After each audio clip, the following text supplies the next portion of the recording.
Skippy peanut butter is the best. Hi, my name is Justice Davis.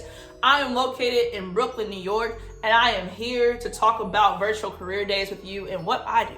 So I work for a company called Hormel Foods as a customer executive, which is just a fancy way of saying that I work in sales. You might ask yourself, well, what is Hormel Foods? I've never heard of Hormel Foods. Like, what is that? What is a customer executive? What does sales entail when it comes to Hormel Foods and our brand? You may not be familiar with the name Hormel Foods, but you may have heard of brands like Skippy Peanut Butter, which is one of my favorites. You might have heard of Hormel Pepperoni. You may have heard of Chi-Chi's salsa, Chi-Chi's tortillas, Herdez salsa, Herdez tortillas, Hormel Black Label bacon. You might have heard of Hormel chili.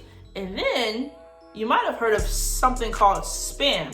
And if you haven't heard of Spam, if you go to Hawaii one day, you may know what Spam is. They love the Spam brand in Hawaii. Or if you talk to your grandparents, they may be able to tell you what Spam is. So we own a whole bunch of food brands that you can find in your local grocery store.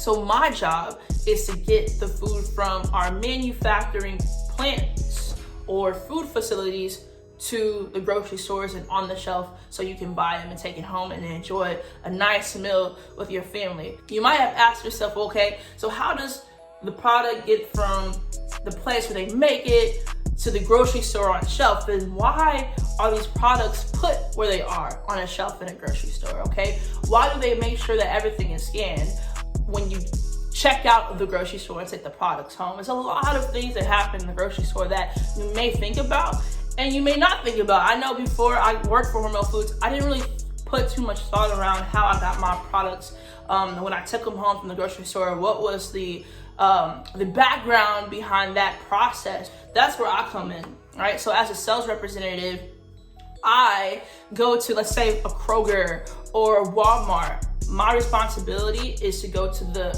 headquarters or the corporate sales offices of these different grocery stores and represent Hormel Foods and our brand. So I manage our entire brand portfolio for the grocery product business in New York and New Jersey. I have a fun time. I get to talk to these people called buyers, head buyers of the peanut butter category or salsa category. And a category is just a group of products that kind of have similar characteristics. So salsa, all the salsa brands and all the peanut butter brands, I talk to the people who manage that at a corporate level, the highest level that you could ever reach for a grocery store business, and I represent those brands. So when we get a cool new item like Skippy single serves that come in a box like this where you can take it out, put it on a peanut butter and jelly sandwich, or just eat it, pour it on an apple, whatever you want to do. I make sure that the grocery head buyers for these huge grocery chain supermarkets across the country know why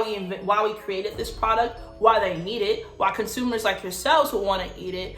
And I make sure that we have a whole strategy behind how we're going to promote this item. I represent about a little over $1 million in a budget that I have. And my goal is to sell as much products, as much Skippy or as much Spam with this given budget. For my business in total, I represent about 5 million pounds of grocery products. It's a lot of food to sell in just 1 year. So I do all that with a budget. And from a promotional strategy, what I mean by that is, how do I make you, as you walk in the store with your parents and go grocery shopping, how do I make you buy more of this? I might promote a price point. Instead of having this at $3.99, I might for a week put it at $1.99. Have you buy two for $4 only.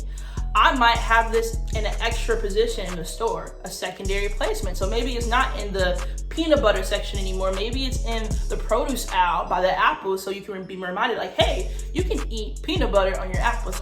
I'm like the driving force behind all those decisions, and I plan it out with the buyer at your local store, corporate office.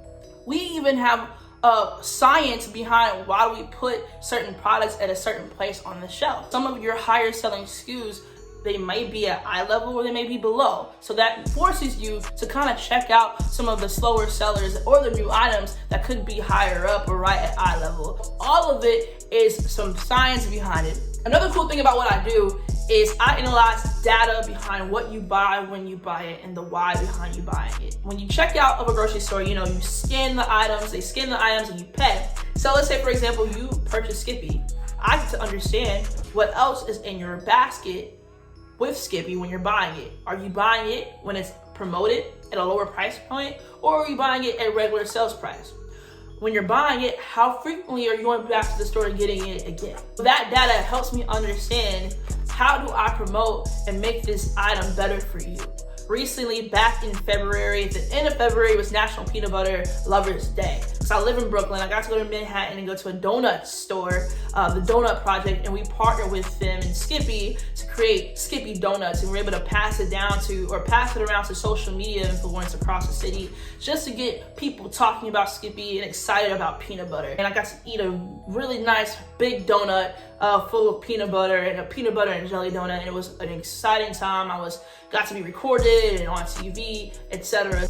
You might ask, well, how, Justin, did you get into that? I went to the university, Kansas State University, for 4 years and got a marketing degree. I was really excited and interested around how do we get brands out there to the consumers like yourselves. I was interested in how do companies market their products and make me want to buy more. What is the data that they're using? How do they do it? How do they come up with cool commercials and campaigns that make everyone excited and know more about their brand? That introduced me to the food industry, and we all need to eat. I keep this market fed with Hormel products. I hope this video is inspiring. I hope you learned something about it. I hope you were interested in some type of way, and I wish you nothing but success as you continue to learn and find the career path that best fits for you and what you want to do.